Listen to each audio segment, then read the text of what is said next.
Good morning and welcome to the show. It is Medical Monday, and I'm here with Dr. Roman Nation from Nation's Best Family Healthcare in Lynn Haven and now Panama City Beach. Dr. Nation, welcome back to the show. Sir. Thank you so much. I'm doing well. I'm trying not to catch the measles. It's all over the news now. It is. This measles outbreak. People aren't vaccinating their kids. Yeah, it's really kind of sad for a number of reasons. We've had patients.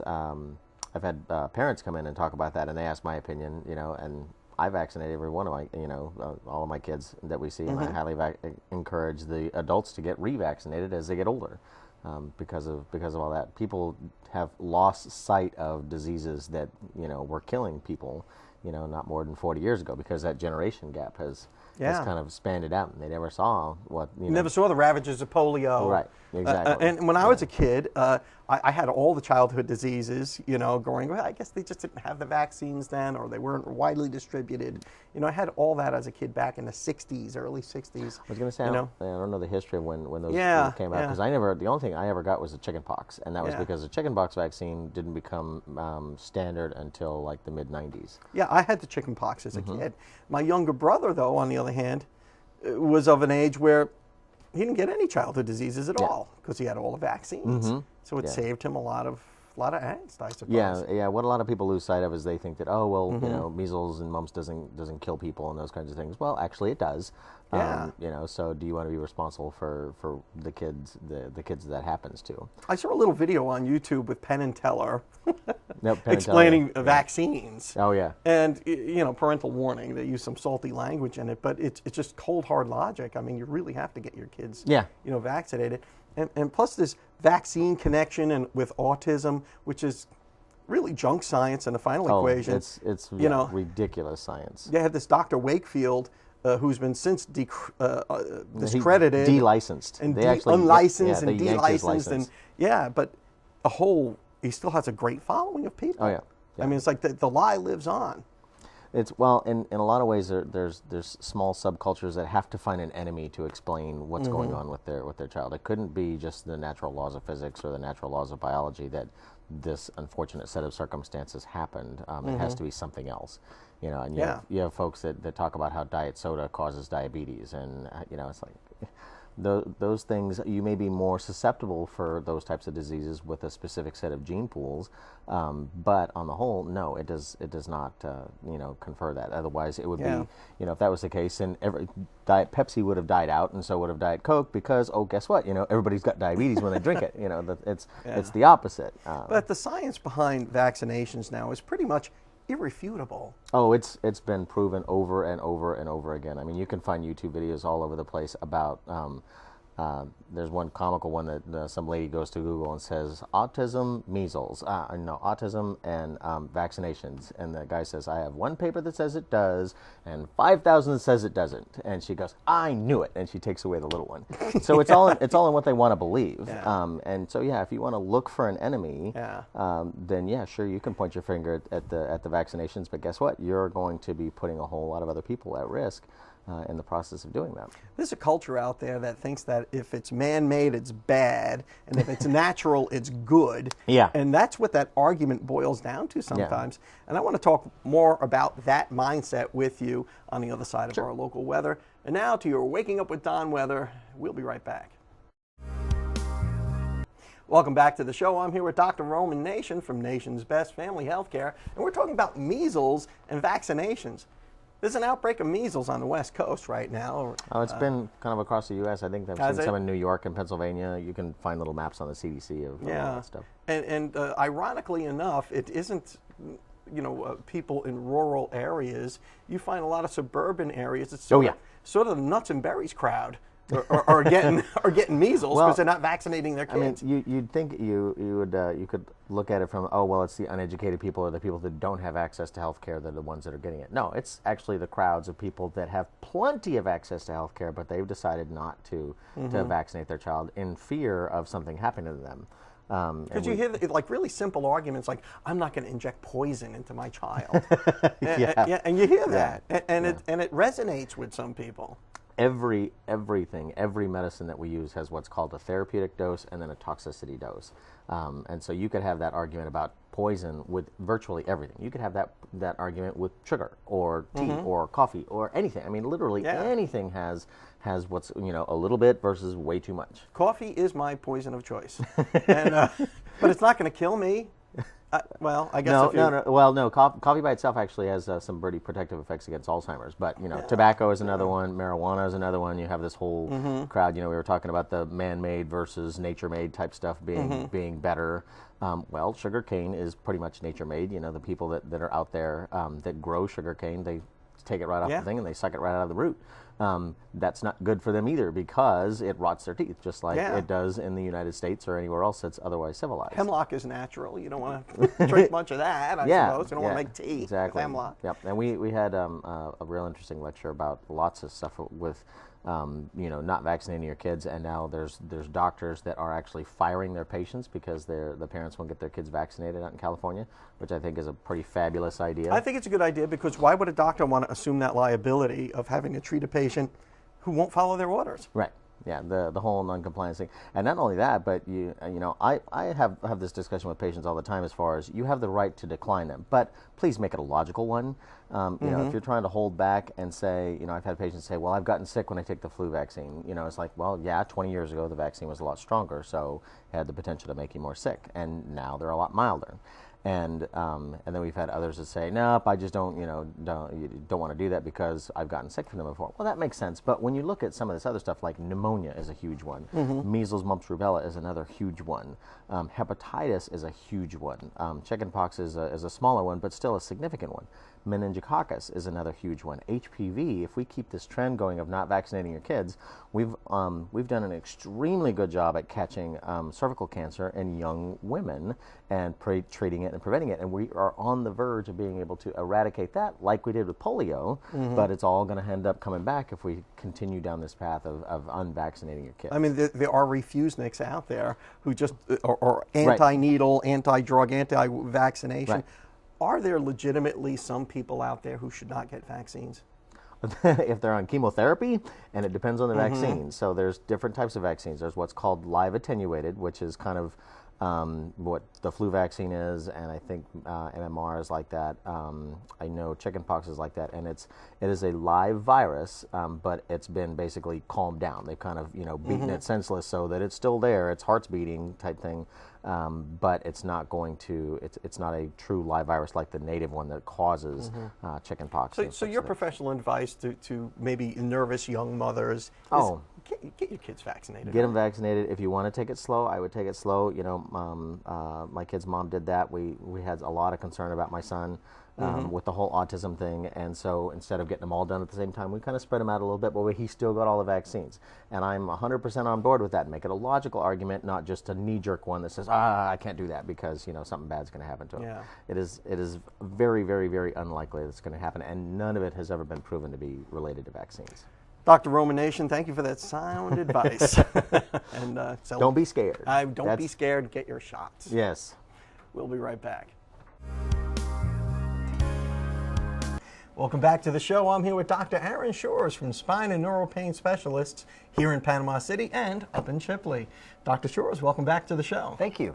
We last time we talked about over-the-counter medications, but we only kind of scratched the surface on some herbal remedies or some home remedies that some people might use. What might some of those be, and can they be harmful or helpful, or how should we approach that? Well, there's certainly a lot of home remedies and vitamins and different supplements that are out there that I think a lot of patients are certainly taking interest in from an all-natural or holistic approach, which is certainly fine.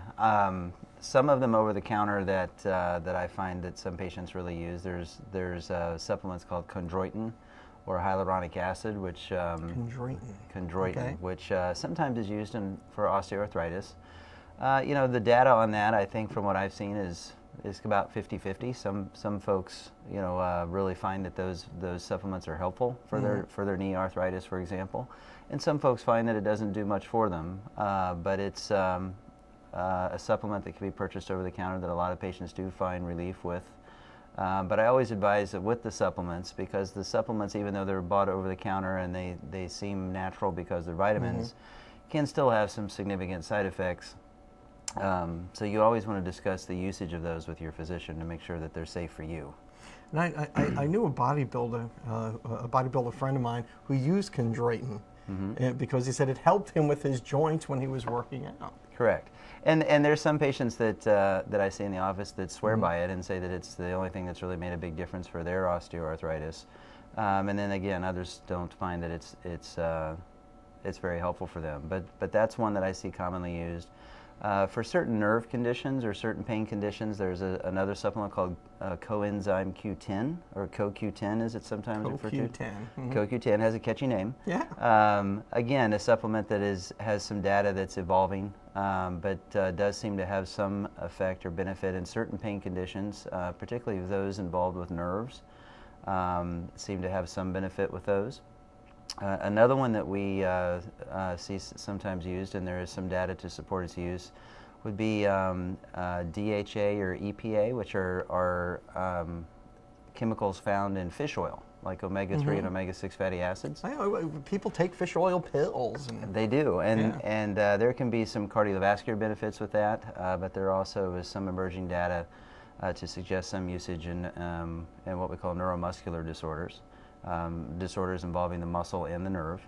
And then there are even some instances where vitamin D, low levels of vitamin D, can cause pain. So in certain situations. So that's something that you would have a blood test to make sure that the level is low, because vitamin D is one in particular that the body stores. So it's what we call a fat-soluble vitamin. So if you take too much of that, it can become toxic. So you want to always make sure that you discuss that with your physician and make sure that it's appropriate for you. But there are some alternative vitamins and other minerals out there that are pretty commonplace even in our area that some patients do find helpful. But again, always good to discuss it with your physician first. Do you find in your experience that people underreport that to their doctors? You know, when they ask what meds you on, they'll put all the scripts they're on, but they won't put the supplements on because it doesn't count.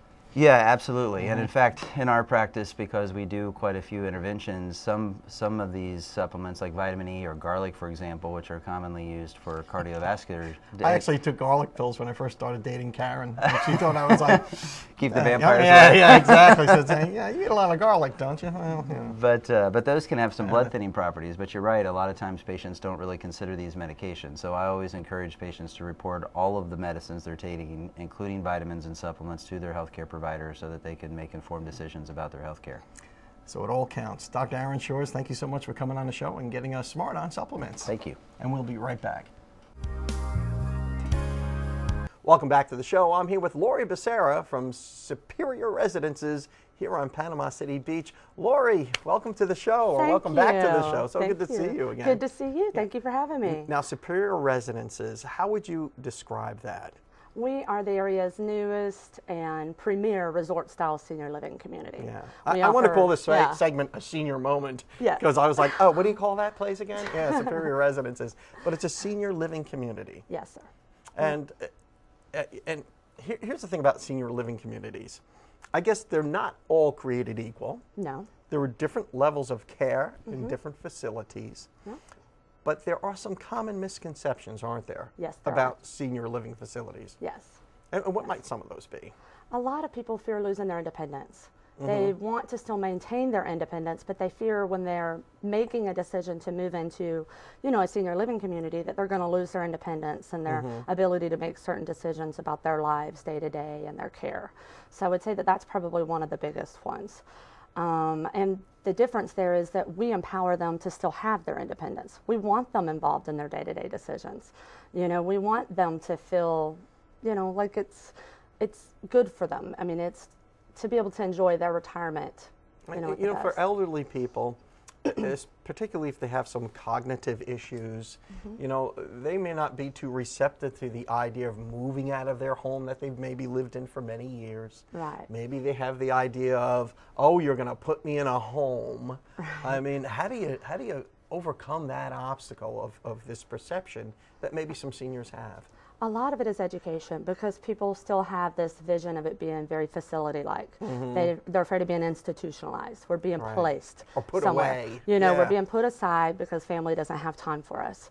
But when I meet with families and we talk to them about what we're able to provide to them, they actually get very excited about it because it gives them an opportunity to be on their own again, and it reverses that caregiver role back. A lot of children these days are making those decisions for their parents instead of the parents making decisions about their own lives.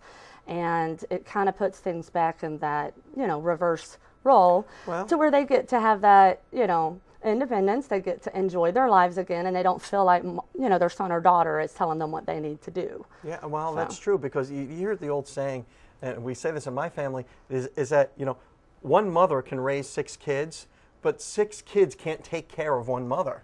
And it's so true. If you give them back that independence, and Superior Residences, and I know you're at various stages of construction here, and you're almost ready for the grand opening here. 20 days. 20 days 20 away. days. Okay. One of the things I find is when families come to meet with me right now, a spouse may be coming to look for another spouse. They come and see what we have to offer, and they get excited about it, and they want to be there too. Because once you learn about all the amenities that are there, the activities that are there, I mean, you're not being put away. You're going on a cruise ship on land. Yes. And that's when the party really starts, I think. It sure is. It's a much better social environment. They have all the amenities and care provided. And a beautiful apartment with your own furniture, if you like. You have your own everything. So it is beautiful. There's a lot of things that they get to choose. There's chef-prepared meals daily. We do all the work, the housekeeping, the laundry. Everything's included to where they get to truly just enjoy day-to-day in life. If someone's a senior, or if you're like me who have parents who are seniors, what can they do to find out more about senior residences and Superior Residences? They could give me a call at 249-4969. And we'd love to talk with them, schedule a tour, just kind of show them and share with them information about it. We can even help families with how they tackle it and how they talk to their family members about it, give them suggestions on how to get them involved in that decision-making process. Lori Becerra, that is wise advice. Thank you so much for everything you do for our seniors, and good luck with the grand opening. Oh, we're excited. And we'll be right back. Welcome back to the show, guys. I'm Randy Akins, your Waking Up with Don fitness trainer. Today, I want to get your week started with some push-ups. Now, as a trainer, I get a lot of questions on how to do them correctly and how to modify the movement to make it suit just about any ability level. So if you stick with me today, I'll teach you how to do some push-ups, and maybe we'll do a couple of sets to kind of get some blood flowing and get your week started right. So the push-up starts in a plank position. So I'm going to go ahead and get down into the plank position so you can see what I mean by that. So on your toes and on your wrist, you start in a plank position. Plank position means you don't bow down or up in the air like so. Maintain that plank down to 90 degrees and back up is one push-up. If you need to modify that, then you can take a knee, but from a knee, make sure that you go all the way down to that 90-degree bend, okay? What a lot of people do is tend to kind of roll their back or not go down quite far enough. So if you're gonna cheat, at least cheat right? So down and up is that modified push-up. So once you get there and you determine whichever one you want, another thing to keep in mind is where your elbows are. Sometimes people will tend to rotate too much or try to tuck them in too far, and then you won't work all of the muscles that you're supposed to be working for the upper body movement that you're going to be doing. And then once you figure out all of the steps, down and up is one. If you got it, let's go ahead and do 20 push-ups right now if you got it. Here we go. 1, 2, 3, 4, 5, 6, 7, 8, 9, 10. 10 more. 10, 9, 8, 7, 6, 5, 4, 3, 2, last one, and up. All right, guys, that's your instructions for the push-up. So hopefully you can keep your shoulders healthy and still be able to do the movement and modify it to your liking. Just a reminder, I'm Randy with 5L Fitness. If you want to find out more about what we do, you can always visit us at Impact Fitness or www.5lfitness.com. Hope you guys have a good week.